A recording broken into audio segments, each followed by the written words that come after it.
Dr. Hacker, it doesn't appear as though you really paint a very pretty picture of white people in general insofar as you see white-black race relations. Can you expound on that, sir?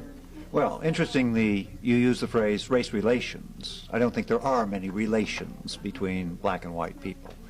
What I would say very simply is that those of us who are born with this pigmentation have certain privileges, things we can take for granted, you know.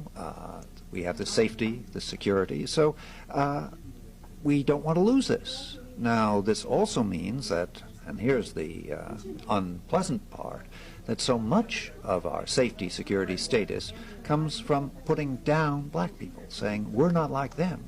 We're Europeans. We're more highly evolved. You know, we've got talents they don't have, and that's where you get, you know, the flip side of this, which really is the ugly side of racism.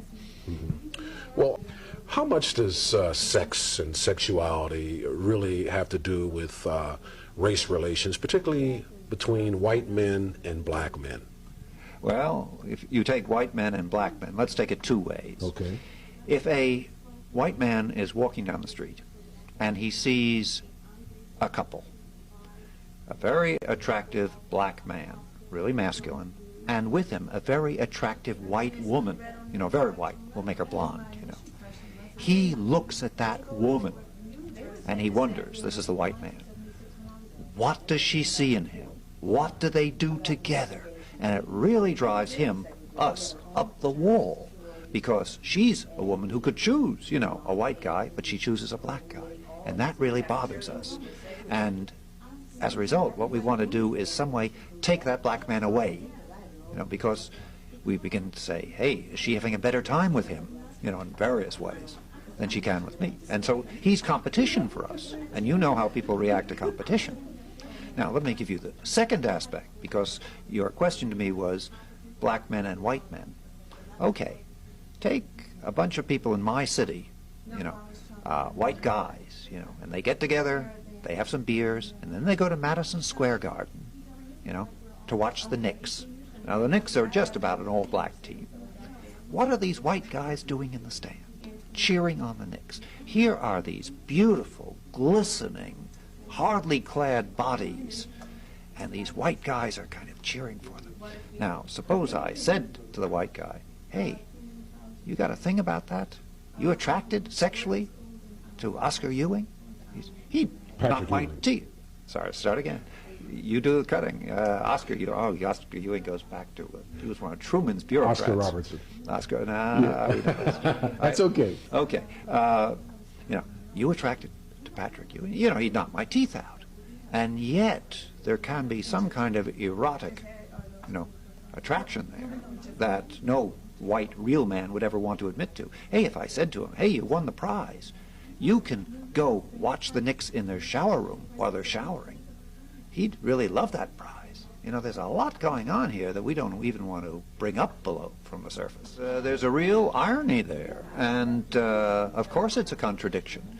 And what we're saying is, you're okay on the basketball court, you know, but we don't want to have you, for example, be an executive, you know, in an office where you have power not only over white women, but even over me too. You know, we're very much afraid of this. And as I kept emphasizing, the fear is here. We are the dominant part of the population. And yet the real fear that we have of black people goes very deep. And you'd be amazed, you know, I'd say this to you, maybe you wouldn't be amazed at how much we talk about you when you're not there. Again and again, we keep going on about crime and drugs and babies, you know, and guns and so on, as if, you know, it's driving us up the wall, but we have to keep on worrying and worrying and worrying, you know. So, you know, as I said in the talk, you've really got us under your control in many ways, but on the same hand, that doesn't, you know, pay off many dividends either. Mm-hmm. I've struggled the whole night to try to pigeonhole you in some type of political category, if you will. And I often thought of people like Rush Limbaugh and some of the real reactionary conservatives in this country. How did it react to you? I would simply say, I never indicate where I stand politically, left, right, up, down, whatever. I simply say that, and by the way, I'm a professor of political science, so I'm a student of politics. I say, the way a person behaves That's their politics. You don't have to listen to them. I don't need speeches on how I'm liberal or conservative or whatever. Now, personally, as I've said, and I'm not doing a guilt trip, or maybe I am, but that's for you to decide. I simply say I take advantages of the privileges that come with my coloration, with my racial identity and background. I go throughout the country, never have any problems.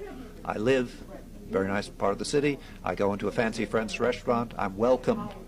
So, is that my politics? Well, in many ways, it is. What kind of reactions do you get from some of the conservative elements? Are they in concurrence with you officially or outwardly, or how do they react to you? Well, actually, the conservative line now among whites is the Clarence Thomas position. So they say, "Oh, Professor Hacker, you are not appreciative of all the advances. There's a bigger black middle class, and all that. In a way, conservatives talk a bit like liberals when they talk about advances that have been made. So they say, and in effect, the conservative position is, if more black people were like Clarence Thomas, and did that, then there wouldn't be a problem." And does that mean that if more black people would act like white people? Is that what that's saying? Well, actually, Clarence Thomas is not so much acting like white people. He's acting like the kind of black person white people want a black person to be. But then again, white liberals say, in effect, why can't you be like Colin Powell?